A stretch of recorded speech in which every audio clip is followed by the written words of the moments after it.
प्रिय विद्यार्थियों, आज का जो हमारा ये वीडियो है डॉक्टर भीमराव अंबेडकर और सामाजिक न्याय पर आधारित है। आज इस वीडियो के बनाने के पीछे जो महत्वपूर्ण उद्देश्य है वो ये है कि कल अर्थात 26 तारीख को भारतीय संविधान को 70 वर्ष हो जाएंगे लागू हुए। तो भारतीय संविधान की 70वीं वर्ष जयंती के उपलक्ष्य में डॉक्टर भीमराव अंबेडकर का संविधान में जो योगदान रहा है और डॉक्टर भीमराव अंबेडकर जो एक सामाजिक क्रांति के अग्रदूत बनकर उभरे हैं और सोशल जस्टिस के लिए उन्होंने क्या काम किया है उस संदर्भ में है।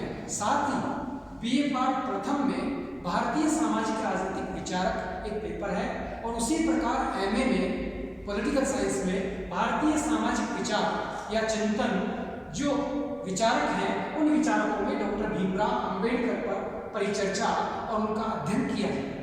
इसलिए यह वीडियो एमए एवं प्रथम वर्ष के विद्यार्थियों के लिए एवं सामान्य नागरिक के लिए भी जानकारी से भरा हुआ होगा, ऐसी मेरी मान्यता है।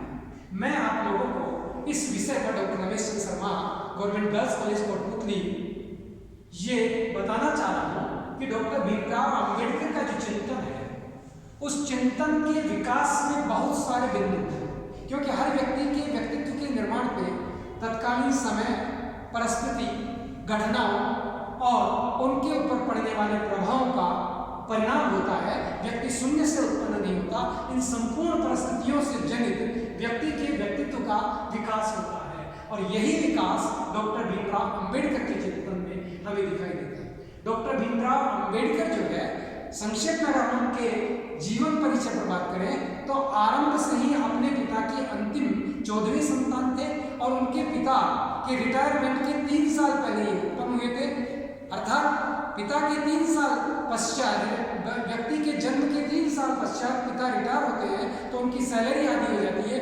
उसके आधार पर परिवार का लालन पालन और पोषण, तो इससे स्पष्ट होता है कि उनके जीवन में कहीं कोई अधिक आर्थिक संपन्नता नहीं दिखाई देती है। और दूसरी ओर अगर हम देखें तो जैसे वो जो है माहर जाति में उत्पन्न होते हैं, जिस जाति को समाज के चतुर्वर्णीय व्यवस्था में चतुर्थ वर्ण जिसे शूद्र वर्ण कहा जाता है उसमें उनका जन्म होता है। तो चतुर्थ वर्ण की तत्कालीन समय पर आते आते इस वर्ण की भारतीय समाज में उपेक्षा होने लगी थी और उपेक्षा ये रही, जातिगत अहंकार और जातिगत असमानताओं के बीज तत्कालीन समाज में व्याप्त थे और समाज में ऊंच नीच, छुआछूत, भेदभाव इनके विचार उत्पन्न हो चुके थे। तो डॉक्टर भीमराव अंबेडकर की शिक्षा के समय भी विद्यालय की अगर स्थिति देखें तो विद्यालय में अगर चपरासी आएगा तो ऊपर से पानी उन्हें पिलाएगा, जब वो पानी पी पाएंगे, अगर वो नहीं आता तो दिन भर प्यासा तक रहना पड़ेगा, सबके साथ में बैठना पड़ेगा,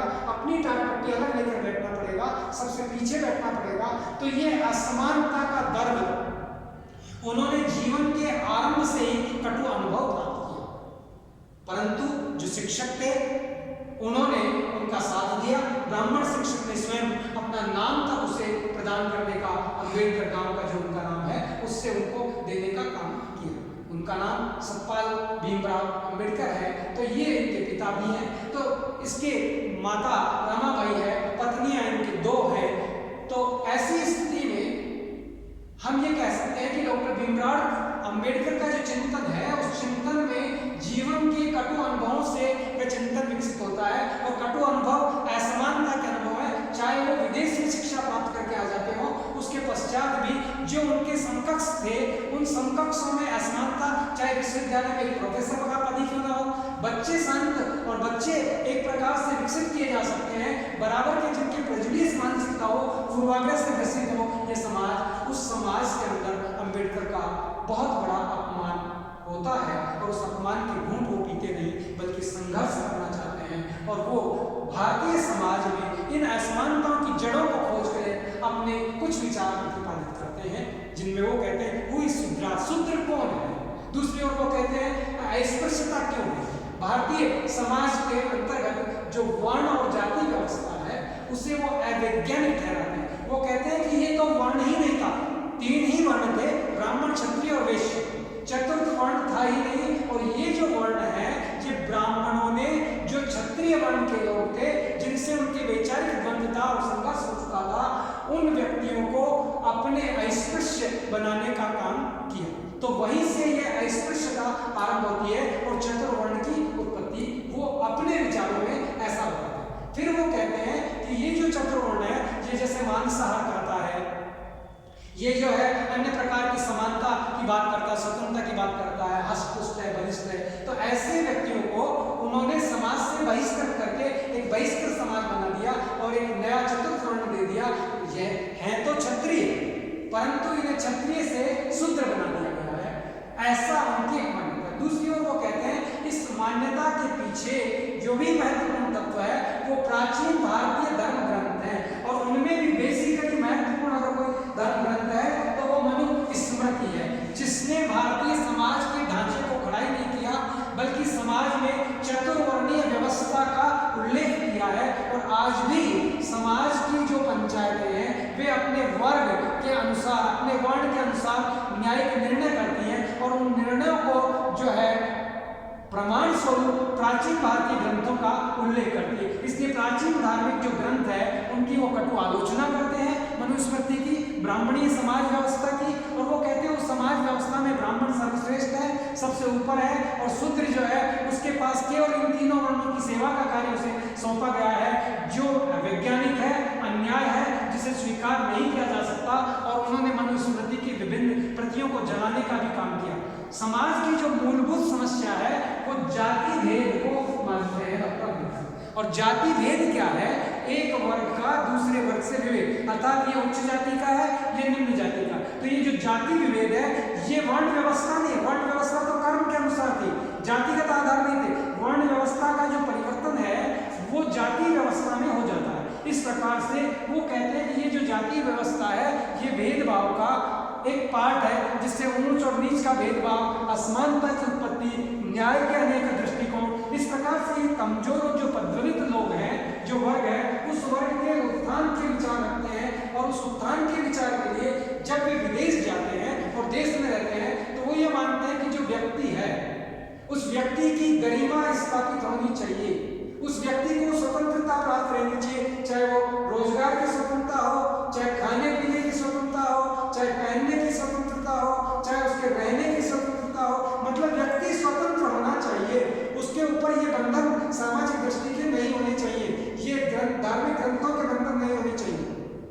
फिर वो कहते हैं ये बंधन नहीं बल्कि समता उत्पन्न होनी चाहिए, सभी वर्ग समान होने चाहिए, ब्राह्मण, क्षत्रिय, वैश्य, शूद्र। और जब तक वर्ण व्यवस्था रहेगी तब तक इनमें समानता नहीं रहेगी। इसलिए सोशल जस्टिस की प्राप्ति से पहले आवश्यक है सामाजिक समानता की उत्पत्ति हो। और सामाजिक समानता जब भी होगी जब सभी वर्ग समान होंगे, अर्थात वर्गीय व्यवस्था की समाप्ति हो, जातीय व्यवस्था की समाप्ति हो, इन धार्मिक ग्रंथों से इन पार्ट्स को निकाल दिया जाए, समाप्त कर दिया जाए, तब जाकर के और अन्य वर्गों को विभिन्न प्रकार की सुविधाएं दी जाए और सुविधाओं के साथ उन्हें विभिन्न प्रकार के जो है संरक्षण प्रदान किए जाएं। जब वो वर्ग जो सबसे निम्न श्रेणी में जाता है, सबसे अंतिम व्यक्ति है, जो पहले से ही कमजोर है, दलित है और अशिक्षित है, उस व्यक्ति का भी राजनीतिक हो, चाहे सामाजिक हो, चाहे आर्थिक हो, सभी प्रकार के निर्णयों में सहभागिता होनी चाहिए। तो वो समता की बात करते हैं,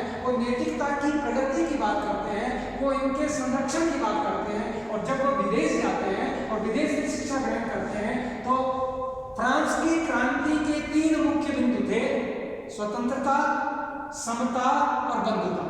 इन तीनों विचारों को वो स्वीकार करते हैं और वो कहते हैं कि स्वतंत्रता से पहले समता होनी चाहिए, समता के बिना स्वतंत्रता का कोई अर्थ नहीं, कोई महत्व नहीं है। इसीलिए वो कहते हैं पहले समाज में समानता स्थापित हो। और समानता कब होगी?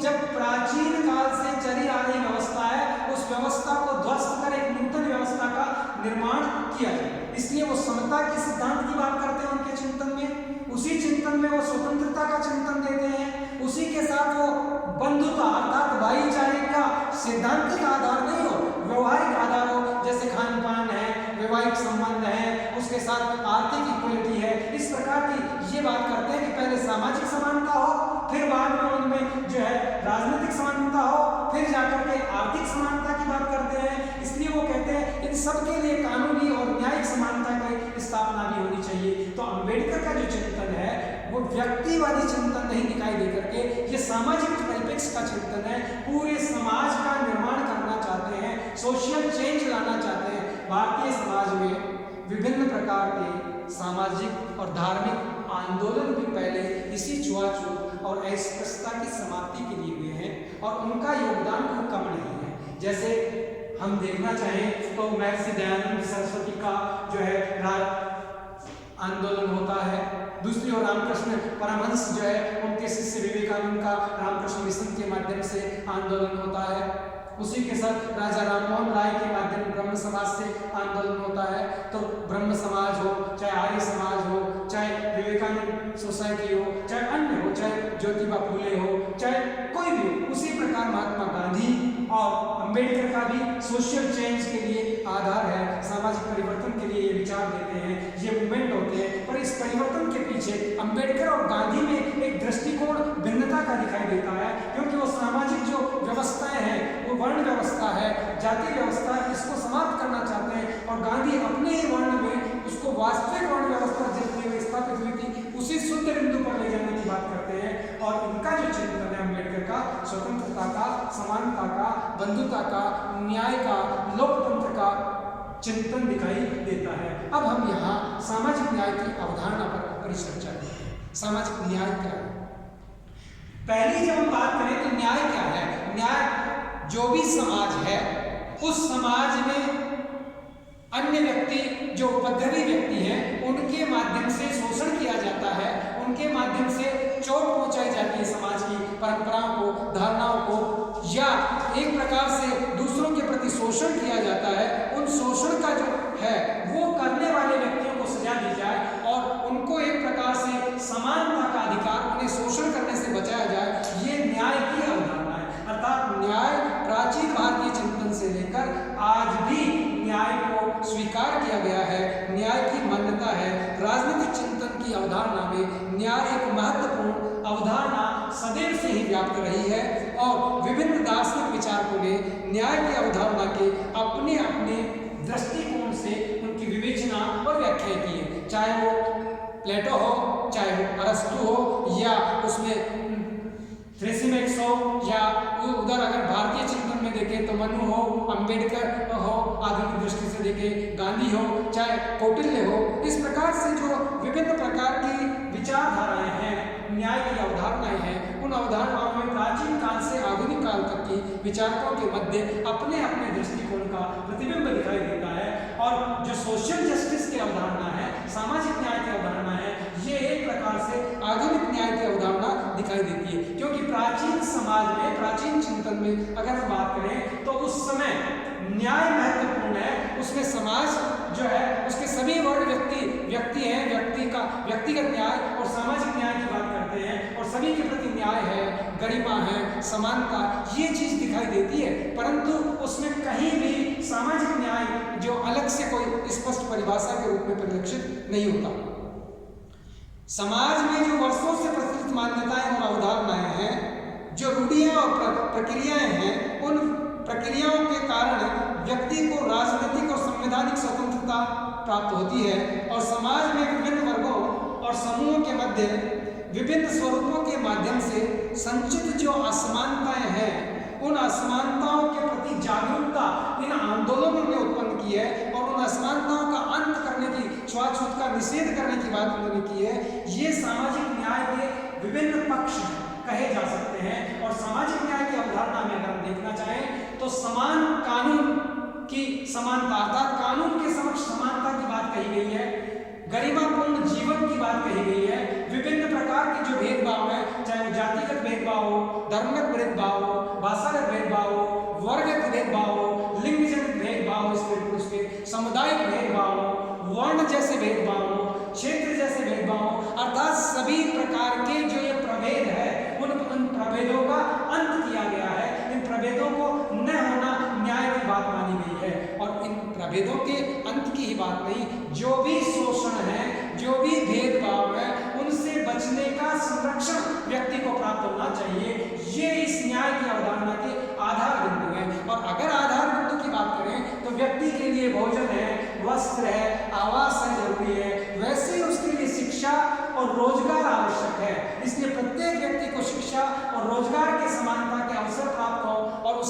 निःशुल्क व्यवस्था प्राप्त होनी चाहिए। ये एक समाज और उस राज्य की अवधारणा का महत्वपूर्ण बिंदु बन जाता है जो वेलफेयर स्टेट को प्रतिबिंबित करता है। यहाँ हम डॉक्टर अंबेडकर के जो समाज सुधार के विचार और कार्य हैं उनके बारे में अगर थोड़ी सी संक्षिप्त चर्चा करें तो हम ये कहेंगे कि अंबेडकर का जो एक कोटेशन है, शिक्षित बनो, संगठित हो, संघर्ष करो, ये उनके विचार हैं। और ये जो विचार है, ये विचार एक प्रकार से समाज को प्रेरणा देते हैं, सुझाव देते हैं कि जो कार्य आप आज तक करते थे उस कार्य को छोड़ो। जैसे विस्टा उठाना है, मैला उठाने की प्रक्रिया है, मुर्दों को उठाना है, उनकी खाल निकालना है, जूठन खाना है, जो है ऐसा जो पर्यावरणीय दृष्टि से उचित जगह नहीं है ऐसी जगहों में रहना है, रोज स्नान नहीं करना है।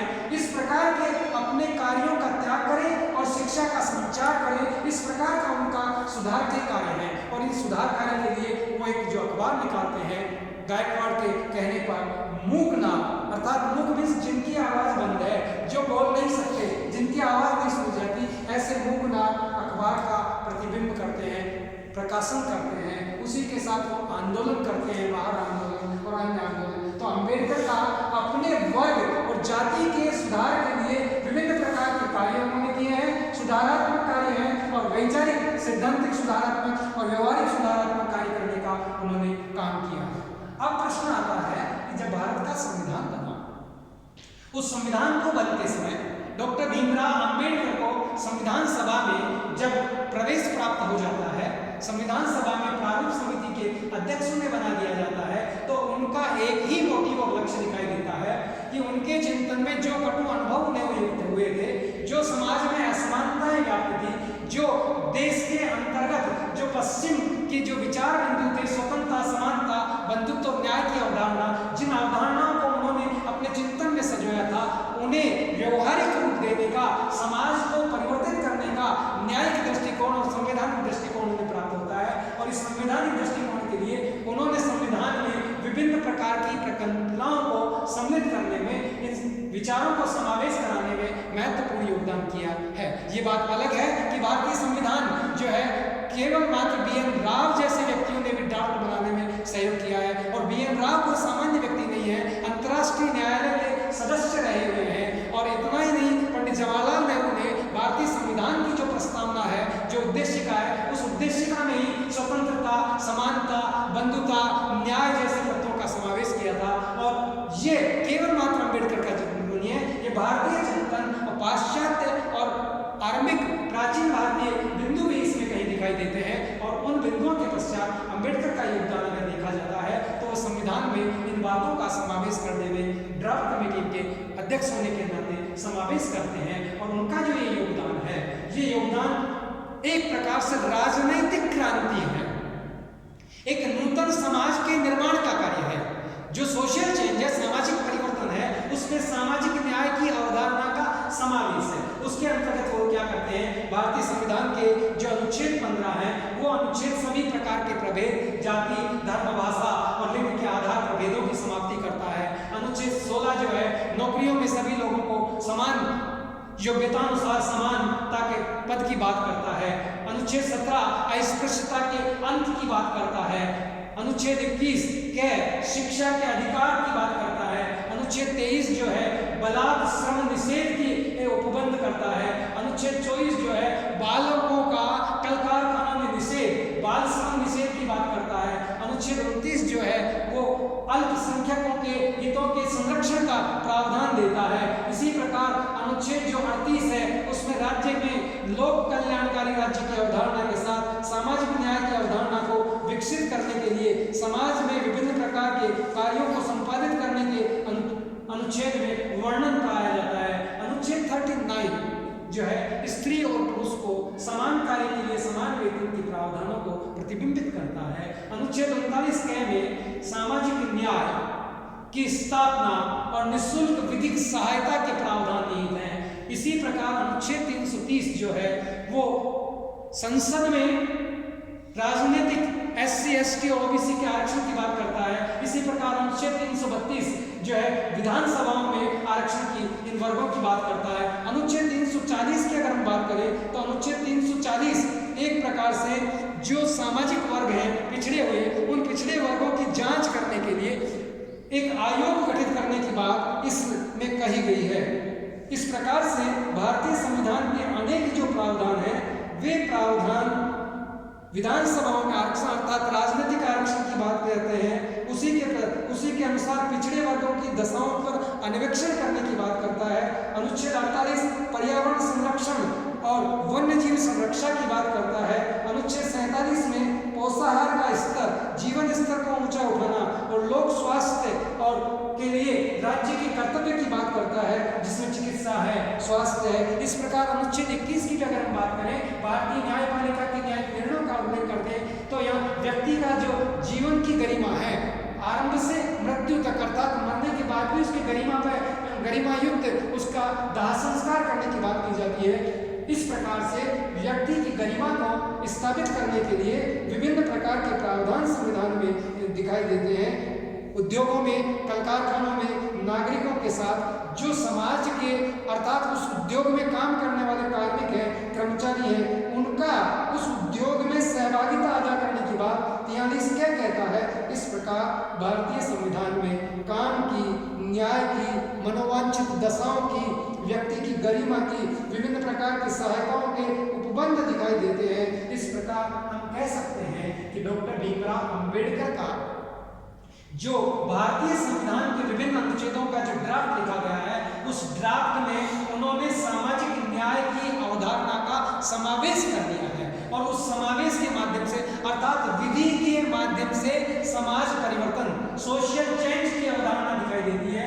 विधि के माध्यम से कानून और न्याय अर्थात कानूनी न्याय, सामाजिक न्याय, राजनीतिक न्याय और आर्थिक न्याय की बात करते हैं। और पहले वो ये कहते हैं कि सामाजिक न्याय अर्थात सामाजिक समानता आवश्यक है, उसके बाद जाके कानूनी न्याय की बात होती है, उसके बाद जाके राजनीतिक न्याय की बात होती है, उसके पश्चात जाके मार्क्सवादी आर्थिक न्याय की वो बात करते हैं। वो कहते हैं जब तक समाज में सामाजिक समानता स्थापित नहीं होगी, जब तक समाज एक समदृष्टि से नहीं देखा जाएगा, उनकी सैद्धांतिक और व्यवहारिक क्रिया कर्म और जीवन का जो निर्वाह है समान रूप से अगर नहीं होगा, तब तक समाज का विकास या हम कहें सामाजिक क्रांति, सोशल चेंज या सोशल जस्टिस की प्राप्ति संभव नहीं है। इस प्रकार से डॉक्टर भीमराव अंबेडकर एक दृष्टिकोण से देखा जाए तो सामाजिक चेंज मेकर के रूप में, सामाजिक परिवर्तन के प्रबोधक के रूप में उभरते हैं। और इतना ही नहीं, एक प्रकार से सामाजिक क्रांति के ज्वलंत एक प्रतीक बन जाते हैं, क्योंकि क्रांति क्या होती है, परिवर्तन का नाम क्रांति है। और समाज में परिवर्तन की वो बात करते हैं और परिवर्तन के लिए आजीवन संघर्ष करते रहते हैं, परिवर्तन के लिए विभिन्न प्रकार के विचार देते हैं,